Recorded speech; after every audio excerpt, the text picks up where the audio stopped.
my name is Erin Williams and I'm super excited to be doing the first Green Beauty Buzz for B-Sides, and I look forward to talking to you every month about makeup, skincare, how you can go green, questions on how we can do different things for on camera, for auditions, stuff like that with our makeup. So my background is I did musical theater, and I also had a background doing editorial makeup and stuff for TV and all kinds of junk. So now I have a line called Erin's Faces, which is what's behind me, and it's PETA certified, cruelty-free, organic, a lot of vegan, clean, green, all that good stuff. But we're not going to talk about any of that.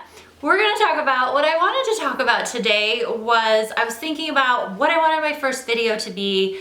It's, you know, new year, transition, and I felt like when I work one-on-one with clients, a lot of the same things come up when I work with actors. And so I wanted to talk about those things, and those things are what choices you're making with your makeup that are communicating something about you, or something about the character that you're going in for, or something about the character that you were already playing in a show when someone maybe didn't give you a makeup plot.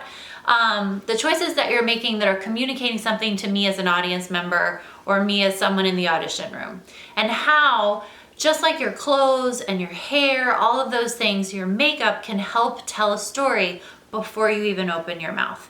And it is telling a story before you open your mouth. Whether you know it or not, you're telling me a lot with your makeup. So I would like you to be telling the story that you want to tell, as opposed to, I don't know, I think this is what I'm supposed to do. Okay? So I have notes. We're gonna start at the top of the face and work our way down. So eyebrows. There should be two. I'm not really that worried with this group about that. I think that if you are going in for a character that is younger people, we associate them with a fuller brow. So if you're going in for someone that is supposed to be pretty or glamorous or younger, a fuller brow is good. Powders give you a softer look generally. Pencils are good for when you have hair that's missing, like you have a little hole or a patch, or you need to draw some stuff in. Pomades are nice if you need something that's a long wear. I would say a combination of powder and pencil is probably the most natural looking thing, and this matters even more if you're going in for on camera. You definitely want to make sure that this line under here is clean, and then this is my opinion. All this is my opinion, so take it with a grain. If you're like, I don't care about that, fine.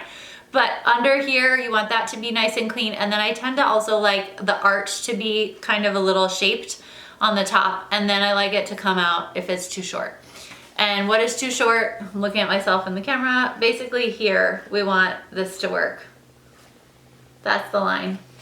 With my official piece of paper. I have a brow tutorial. I'll link it somewhere in this, okay? But brows, they do frame your face. They lift everything up. That whole thing is totally true. And they do make you look younger. And they do enhance your appearance. Okay, it's nice. It lifts everything up. Next, matte versus shimmer eyeshadow. Okay. Shimmer reads as younger, more fun, potentially more girly, and matte, I think, doesn't necessarily, it's not old lady, it's just older or more classic or not interested in makeup. So if you're going in for a character that's like super depressed all the time, there's a lot of those out there, then you should not be wearing shimmer eyeshadow. Maybe depressed people wear shimmer eyeshadow, but if I see shimmer eyeshadow, I'm like, oh, she did something fun. Like, she can't be that sad. You know, stuff like that. As opposed to just, if you're like going in for a mom that's just like really busy, it's a laundry detergent commercial, I don't know, and she's really busy, but she has this great laundry detergent that is changing her life. She doesn't have time for winged eyeliner. So I would do like a matte skin toned eyeshadow over the lid, mascara, maybe a little contour that's also matte.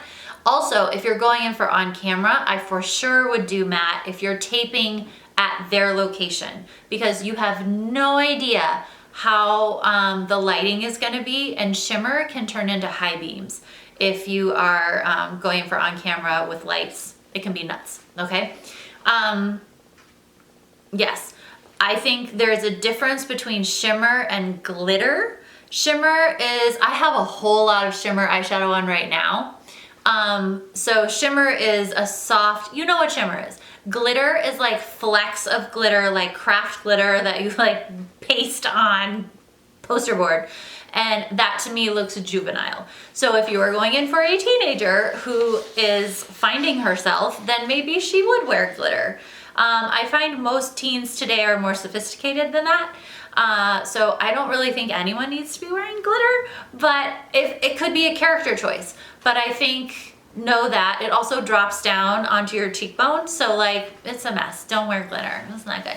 But shimmer, I'm all about it. And if your character is, you know, contemporary, then I think shimmer eyeshadow is totally appropriate. If she's from like the 50s or back, they didn't really have shimmer eyeshadow. So it's a matte situation if you want to be in keeping with that situation, okay? Then we have eyeliner. So eyeliner tells me so much about you if you're wearing it.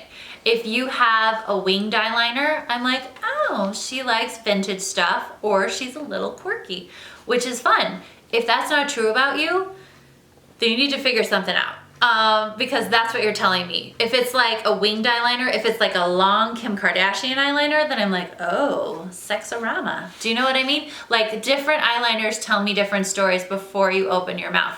The thing that I like a lot is a really skinny eyeliner right up along the lash line, because especially if you're going in for someone younger or just young and cute, we identify youth with full eyelashes, okay? And so a thicker lash line is what a very thin eyeliner does for you without making me feel Kim Kardashian or 50s pinup. Does that make sense? So it's just kind of enhancing your lash line, but not really informing anything else. So now you just look young and cute. Okay. Blush. This is a big one. Blush is very layered, y'all. So if your character is young or happy, you should wear blush. If your character is old and happy, you can wear blush. If your character is old and not happy, I would not wear blush. If your character is young and not happy, I would not wear blush. If your character is hungry, if you're going in for Les Mis, no blush. Sweeney Todd, probably not blush unless you're going in for Joanna.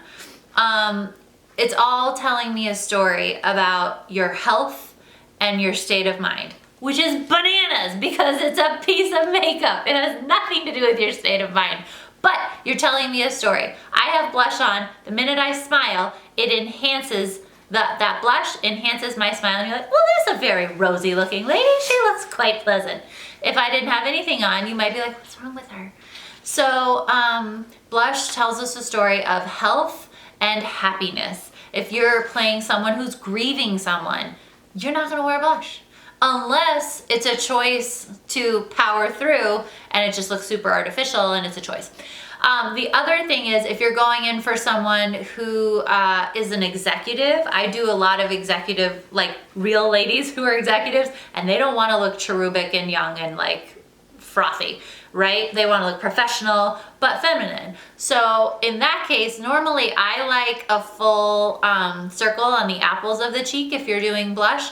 But if you're wanting to do a mature blush, they like a jelly bean on the outside of the apple. And that can give you, if you're going in for like a lawyer or a police lady that likes blush but doesn't want to look too girly. Stuff, I mean, you know, there's a million characters. But if you're going in for Lori in Oklahoma, blush your apples up, okay? Contour. I have videos on blush and contour, so like I'll link those down too. But I have to remember all the links. Okay, but contour, this kind of goes hand in hand with blush. So if you are playing one of those people who's sad, depressed, or like athletic and doesn't care about blush, like couldn't be bothered to put it on because they're really focused on their training for the Olympics or something, I don't know, then contour is what you're gonna do. Contour is also really good at making you look like you didn't eat very much if you contour a lot. And this reads even more on camera. But Sweeney Todd, again, if you're going in for that show, contour, no blush. Okay? Let me know if you have questions. Okay, gloss versus lipstick. I think anyone can wear lipstick. I think anyone can wear gloss, but they are telling two different stories. Gloss is telling a younger story. So in real life, if you are 55 or 60 and you want to look a little more youthful, I think throwing a gloss on that doesn't have glitter in it, no to glitter for the rest of your life, is great, because I think it youngs people up, if that makes sense. However, if you're playing someone who is 70, I would wear lipstick because it's a drier look and it just looks more youthful, because I don't know, it just does. And likewise, if you're going in for somebody in carousel, they're not wearing lip gloss because they didn't have lip gloss, right? So lipstick for that. I mean, you could do a little gloss on top, I guess, but do you know what I'm saying? Like, they're communicating different things. And if you're going in for some, like a period piece, that's a period piece, but like a period piece in the 50s or something, like lipstick, in my opinion. It's all my opinion. Okay, this is important to me, especially if you're going on camera. Your mouth needs to be in good shape. If you have chapped lips, we need to get you a sugar lip scrub, get it buffed down, wear lip balm at night, preferably petroleum free.